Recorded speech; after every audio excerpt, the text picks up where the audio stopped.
Jug, என்னடா ரொம்ப கவலையா இருக்க? மக்கு, பின்ன என்னடா அந்த பேங்க்ல லட்சக்கணக்கில் பணம் இருக்கு, ஆனா அவசரத்துக்கு எடுக்க முடியலையே.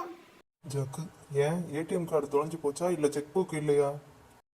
மக்கு, நீ வேற, எனக்கு அந்த பேங்க்ல அக்கௌண்ட்டே இல்லடா. மேலதிகாரி, நம்ம ஆபீஸ் ஒரு குடும்பம் மாதிரின்னு சொன்னது தப்பா போச்சு. உதவியாளர், ஏன் சார், என்ன ஆச்சு? மேலதிகாரி, நான் லஞ்சு சாப்பிடும்போது கிளார்க் என்கிட்ட வந்து தண்டச்சோறு தண்டச்சோறுன்னு திட்டிட்டு போறாரு.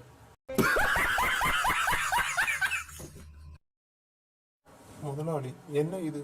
ஆபீஸ்னு நினைச்சீங்களா இல்ல உங்க வீடுன்னு நினைச்சீங்களா?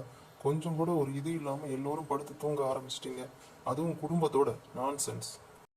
இவர், சார், உங்க ஞாபக மரத்துக்கு எல்லையே இல்லையா? இது உங்க ஆபீஸ் இல்ல, ட்ரெயினோட ஸ்லீப்பர் கிளாஸ் கோச். நண்பன், ஏன், என்ன ஆச்சு? முதலாளி, கேஷியர் ஒருத்தரை தேடிக்கிட்டு இருக்கேன்.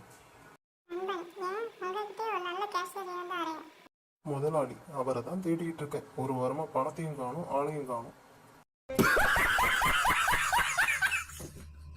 முதலாளி, சிதம்பரம்னு போர்டில் எழுத சொன்ன இந்த மொழி முடிக்கிற